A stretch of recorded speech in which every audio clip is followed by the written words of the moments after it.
Good evening, Efeso. How are you, mate? Oh, kia ora kōrua, and thanks for having me this evening. Really well, thank you. It's it's nice and calm at the moment, but I'm expecting the downpour to hit this part of Auckland in the next little while. So there's a bit of nervousness around the place at the moment as people expect quite a heavy downpour soon. Yeah, so we've got you on your phone just coming out of a meeting. So why don't you just give us an update of the meeting you've been in and what you've come out of? Because, you know, people watching in Auckland who maybe watch this back in a few hours will get some of the latest information via the meeting. So what have you just been to and what's going on from that meeting? Yeah, so I'm at the evacuation centre here in Randwick Park. It's in the south of Auckland. It's in Manurewa. It's the southernmost part of where we've got evacuation centres at the moment. Tonight we've got about 4 or 5 families that will be spending the night here. So a lot of them aren't actually from Manurewa. They've come from Mangere. I was at the Mangere evacuation centre yesterday. And so these families are just kind of getting ready to settle in for the evening. This is a community facility, so it's a council facility that they're using at the moment. You've got civil defence staff here, council staff here, and a whole range of services. So you've had Housing New Zealand come through, MSD, all of the services that you'd expect to come through. And the meeting was about just making sure that we've got people feeling comfortable, that there's enough people feeling like there's enough space here for them. And it's making sure that everyone's comfortable. You know, there's a lot of children around the place too, and making sure that there's spaces for them to be able to move around and that there's a good flow of food and real generosity being shown by the community. It's like people coming in with food all the time, blankets, bedding, anything that's needed. So a real big ups to the community who have really rallied for these families over these really challenging days. I'd be interested to know as well, Efeso, what is your role at the moment in Auckland? Like you ran for mayor, you missed out there. I think most people are now regretting that, but we might talk about that in a second. But what are you actually doing? And I guess what I'm also wondering, are you getting involved on an official level in some way, or are you just in Auckland helping out? Yeah, I'm just here helping out, not involved in any official way at all. I was away at the weekend when the rain started to fall and when the flooding all happened. So I only touched base back in Auckland yesterday, so got around as much as I could. But I think what it shows is it's just important for all of us to be part of the community. And you know, many of us don't need the title. We don't need. I used to be the ward councillor for Manukau for the last 6 years. But I think what's important is that people know that we're here. And I stood unsuccessfully for the office of the mayor, but this is my community. These are the people I shop with, I go to church with, I hang out with. And this is the poorer end of our community. Many would have heard through the news that a lot of the people in Mangere and in South Auckland felt pretty neglected in the initial responses from council. And I just think it's important that they know, people who were in leadership roles, or I'm still heavily involved with community organisations and churches. We're on the ground in the community anyway. And a lot of the people who are here now are people I know from local churches around the place. So I just think it's important people know that we're here and that we don't just turn up when we're running for office, that we're always here. So that's my role at the moment. One of the things that I saw on Twitter today is that there's been so many donations to various evacuation centres and community groups that they're having to redistribute them around because some have too much stuff. Yeah. That's amazing. I mean, the start of this whole storm cycle, all the news was dominated on what went wrong. It's only now that we're hearing about what's going right, and it all seems to be from on the ground groups. Is that Chippy, what you're saying? Yeah, I think we'll probably, you know, if I take us back to what happened during COVID, you know, the vaccination rates went up because we trusted the communities and we resourced local communities to get the vaccination out. And I think that just exemplifies the community spirit at the moment. The people have been really generous. Yesterday I was in Mount Roskill. They had a lot of mattresses being donated, and we knew that in other parts of Auckland they needed mattresses. So it's just redistributing.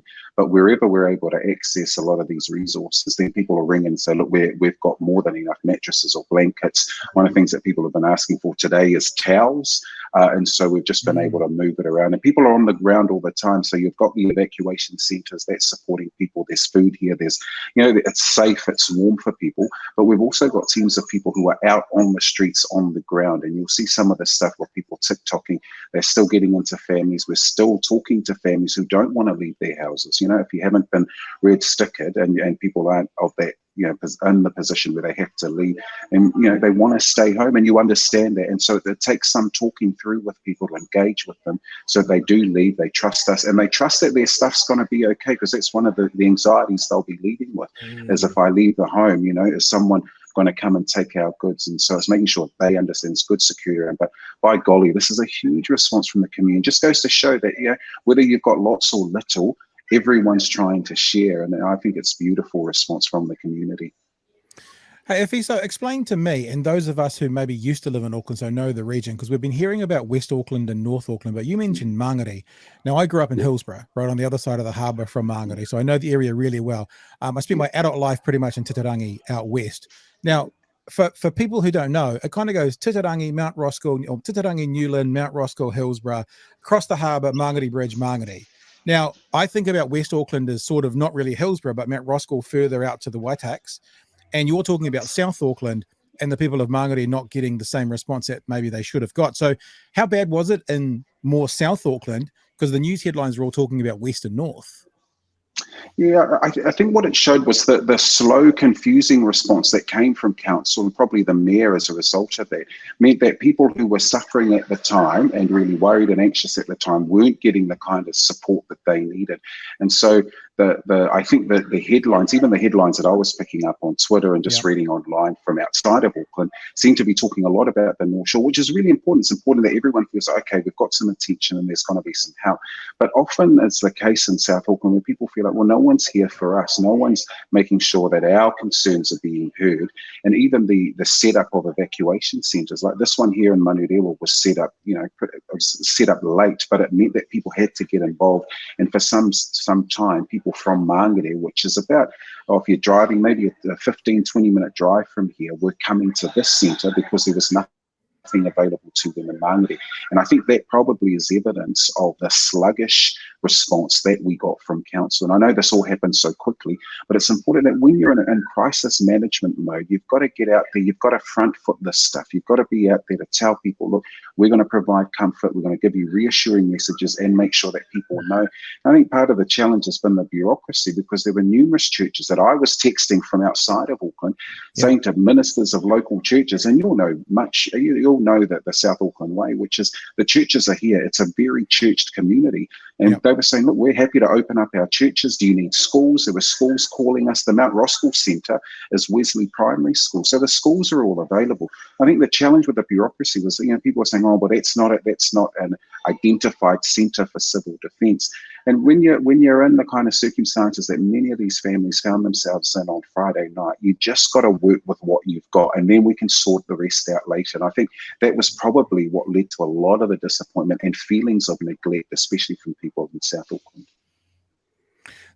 How do you think, now, I don't know how you want to respond to the next line of questioning, because obviously people may look at this question and think there's an element of bias to your response, but how do you think the mayor and the council have responded to this?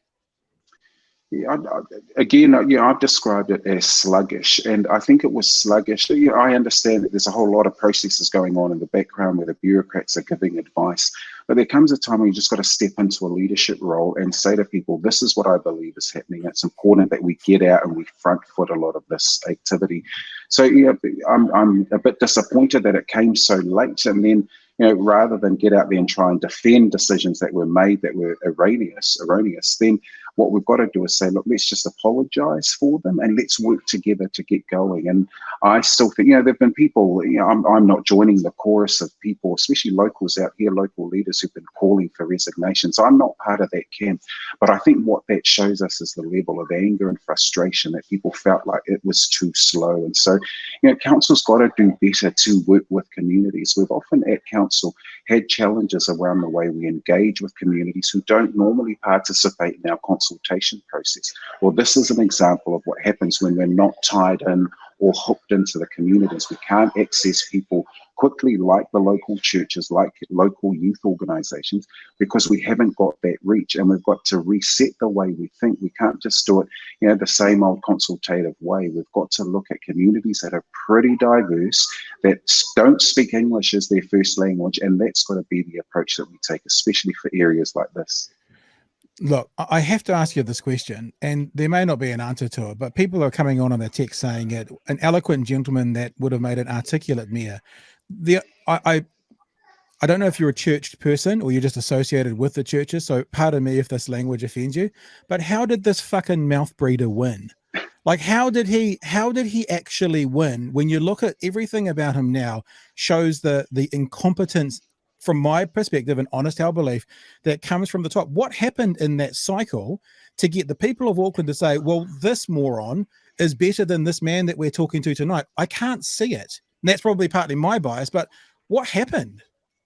Yeah, I think there are a number of things. And yeah, I think as a campaign team, we've had a bit of an election autopsy on what went so wrong for us. But look, I'll be honest with you, that we saw from the polling, our polling was pretty consistent right the way through. But as candidates from the right started to drop out of the race, what we saw was people trying to, get behind their candidate.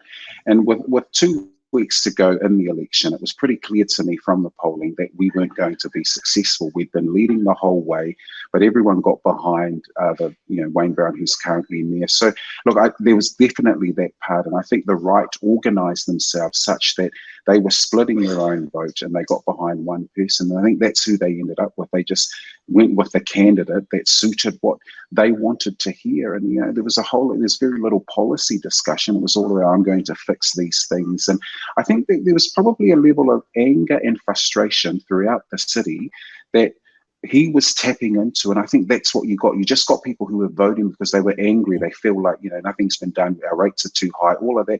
I wanted to have a really honest conversation about why rates needed to be at particular levels. Why, the incident that's happened over the weekend shows that we've underinvested in our infrastructure for way too long.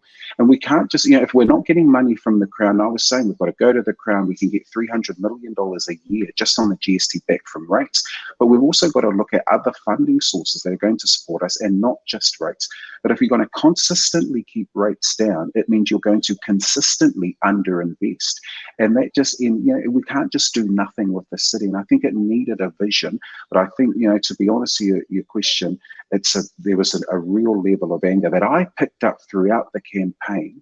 People were angry. They're angry about Three Waters. Now people are talking about, maybe we should review that given what's happened on the weekend. Exactly. What about the infrastructure? Yeah. Let's fix our infrastructure. The government had an idea to fix the infrastructure. Everyone went, oh, no. And now it's like, Yeah. Even a bunch of right-wing commentators are like, the infrastructure's got to be fixed. And then in the next breath, they're like, but that Three Waters, that was a bad thing. Look, we've said all the way through here, Efeso, that the communications around Three Waters has been abysmal, but the idea is solid. But what the people of Auckland have got themselves, with the greatest of respect to the people who voted, is a mayor now who, if he had his choice, would rather be playing tennis than speaking to the people of Auckland about an emergency, a once in a 50-year emergency. If he could have picked and had a choice, as we see from his text messages, he would rather have not been communicating with the people of Auckland. That's what they voted for. Yeah, no, I was really disappointed to read that. Look, I understand when we were on the campaign trail, he talked about some of his interests. That's really cool. We got to know each other really well. But at a time like this, when Aucklanders need leadership, when they need reassurance, when they need confidence, then that's what you've got to put in front of them. And only now, lately, he's come out. He's said that there's been some hiccups along the way, and I would have used slightly stronger language, but that's where we're at the moment. And it's difficult for people like us because we're in the community right now. This is the community that I lived in, that I've grown up in. That's why you've got people. There are people here who are doing the night shift, and they're here till 6 a.m. They'll go to work, and then they'll come back here. So they've virtually moved their whole life here to support the families that are here. And I think that's the level of commitment Aucklanders want at the moment. So you've got to be present. People need to see you. We don't expect you to come out and stop the rain. Obviously, people making a real mockery and memes that are, the issue is the rain and the rain has to stop. But, of course that has to happen. But we've got to acknowledge that people need to have us present. And I think it's a really good admission that he's finally said that this is the result of climate change. You can't go through life thinking, we've just got these extreme weather patterns. And it's kind of, it's changed a little bit. This is climate change in action. It's not coming tomorrow. It's here now. And we've got to respond to it as a city. Yeah. Chewy? I'm just sitting here, you always think of the path not taken. And Well, I'm just sitting here listening to you and going, God, if you'd been in the place of Wayne Brown, would be a very different thing. As far as the election goes, like we were talking about it last night of what an absolutely like super low turnout it was. What do you put that down to? Is it just a disengagement in certain communities? Were they not talking to the right people? Yeah, what was your view? Yeah, I think there's a range of things there, Chippy. And look, there's the fact that it's postal, and I think postal ballot is so outdated, and we shouldn't be using postal forms. If you look at, even if you look at some of the data out here, that it's 35% of Auckland voted, but you look at areas that I'm in today, they had 20%, 1 in 5 people turned out to vote in the poorest areas. The area that I was representative of, I had a huge response. 86% of the vote came my way, but only 1 in 5 people are voting. So I actually got more raw votes in the wealthiest part of Auckland, where I only got 20%, 1 in 5 of the votes. Whereas here, I was getting 4 out of 5 votes. So you can see the difference. So people are disengaged because it's hard. Postal voting doesn't work. Often, when you've got transient communities, it's going to go to their last registered address. So it'll probably go to the house that they lived in 4 or 5 years ago, and they can't even remember anything. When we were out door knocking, I was picking up those purple envelopes or something. People, they're saying, oh, that person hasn't lived here in years. And so that's one of the issues. But I often think a lot of these systems are designed for particular voters. And I want to impress and re-impress on the Crown now that we've got to change these systems. If you can just turn up to your local school hall, local community hall, and say, "Yeah, my name's Efeso. I'm not here in my electorate now, but I'd like to cast a vote." It all happens when you get to the national elections, but it doesn't happen like that in local government elections. And the other odd thing is we contract out this service. I think it's worth $5 million where we contract out a service. And I just think so they've got no responsibility to go out there and engage the community, encourage them to vote. They've just got to send out voting papers and make sure they arrive. And that's real lackluster. That is not a commitment to democracy. So we've really got to sort that system out. Also digitizing. I mean, with the greatest respect to people about security, if my IRD number and my bank account are basically safe, then we can do safely voting online, and that would make a huge difference. Hey, I kind of, when you said that it's good that Wayne Brown is acknowledging climate change now, when he read that in that second press conference he did to the bunch of drongos, I do feel like he was saying it and there was a little bit of sick coming up in the back of his mouth. It was the most prepared document, because saying it and actually believing it is two very different things. So we will see what happens from there. But before we let you go, Efeso, where to from here for you? I mean, is there like a Mount Albert, election knocking on your front door or something? Yeah, I've been in discussions with people, and I think that the campaign was long. It was really draining and tough on my family as well. So I've kind of enjoyed being at home, being a dad again. My wife mocks me and says, "It's nice to have your dad home. This is what he looks like, girls." So that's been really enjoyable. I've enjoyed the break, getting out of public life. Just kind of doing our thing on the side. But look, I'm as I was saying to you, I've been in continued discussions about the potential of running at the central government elections later this year in October. And if something comes up and I feel like I can continue to contribute to serve the community, then I'm all for it, because I love serving the community. And I think just being here today reminds me of why I'm involved in this kind of public service. I think Chewy, I think we take that as a yes. Do we take that as a yes? Something? Yeah, I've marked it down. Hey, Efeso, thanks so much. I mean, the funny thing is we're in Dunedin, but we feel vested in what's happening in Auckland. I mean, I grew up there, so there's that part of it. But as goes Auckland, so goes the nation, and we are all only as strong as our weakest link. Whether that's an infrastructure issue or a storm issue, or much like the world, but the country got behind Christchurch, and we had floods down here in 2015. The country got behind us. It's like that's what the rest of us are doing now. So we really appreciate you giving us some time today. And I look forward to you either being mayor next time around, or maybe filling that office in Mount Albert or somewhere else come October of this year. Maybe. I don't know. Just spitballing there, Efeso.